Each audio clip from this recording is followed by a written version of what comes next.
আজকের এই programme Multifabs limited উদ্যোগে আয়োজিত। আজকের এই প্রোগ্রামে আমাদের মাহফিলে কথা বলবেন বাদশাহ শেখ আহমদুল্লাহ। আমরা আমাদের সকলেই আমাদের শায়েখকে মন থেকে ভালোবাসি, ঠিক কিনা বলো যুবক ভাইয়া? আমরা আলেমরা একে অপরকে ভালোবাসি, কিন্তু আমাদের দেশে এমন একটা অবস্থা হয়ে গিয়েছে, আজকে অনেক মিডিয়া আমার সামনে আছে, কথা বলা খুবই মুশকিল। বলবো একটা, টাইটেল দিয়ে দিবে আর একটা, আমি পড়বো ঝামেলায়।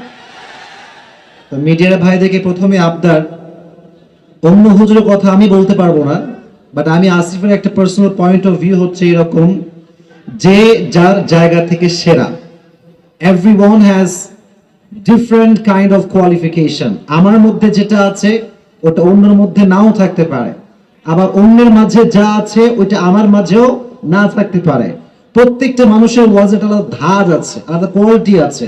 অতএব আমরা যে একে অপরকে সম্মান দেই, যে সম্মান দেয় সে সম্মান পায়, আর সম্মানিত মানুষকে সম্মান দিয়ে কথা বলতে পারে, ঠিক কিনা বলেছে লোকেরা?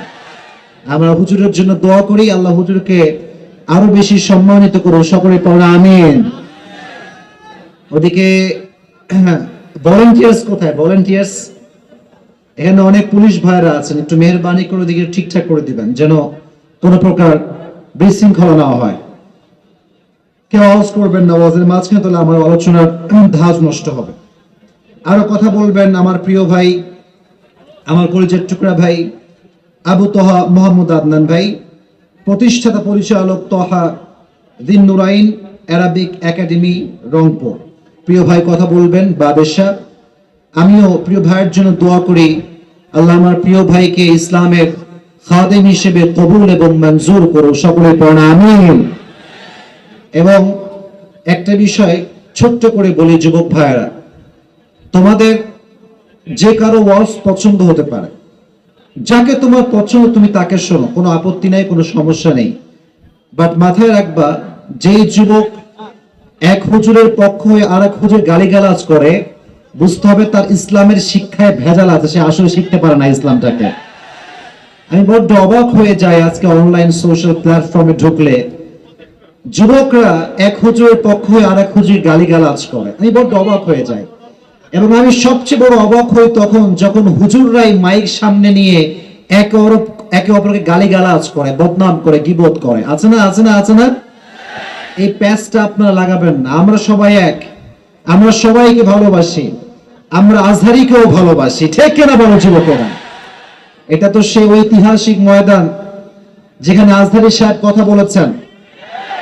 আমরা দেখেছি এই ময়দানে লক্ষ লক্ষ মানুষের ঢল নেমেছিল, এবং এটা স্পষ্ট প্রমাণ করেছে এই দেশের মানুষ রক্তে মাংসেরা সবাই মুসলমান ঘরের সন্তান, এদের জাত পরিচয়ের মুসলমান, এবং এদেশের প্রত্যেকটা মানুষ ইসলামকে কোরআন থেকে ভালোবাসে।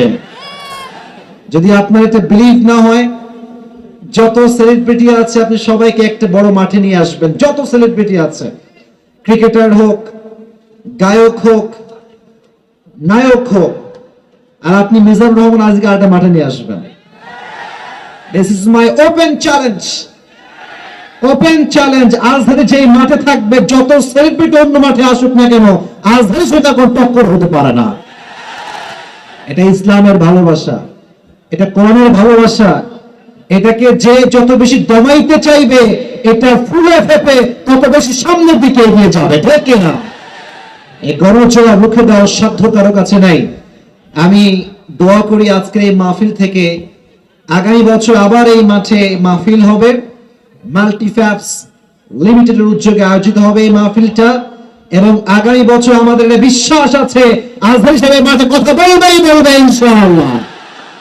আল্লাহ ওনাকে বাংলাদেশের নিরাপদের সঙ্গে ফিরায় নিয়ে আসুক, সকলে পড়া আমিন। তো মাশাআল্লাহ, পরিবেশ অনেকটাই শান্ত, মাশাআল্লাহ। ওকে, মেহেরবানি করে আর কোনো সাউন্ড আমি চাই না।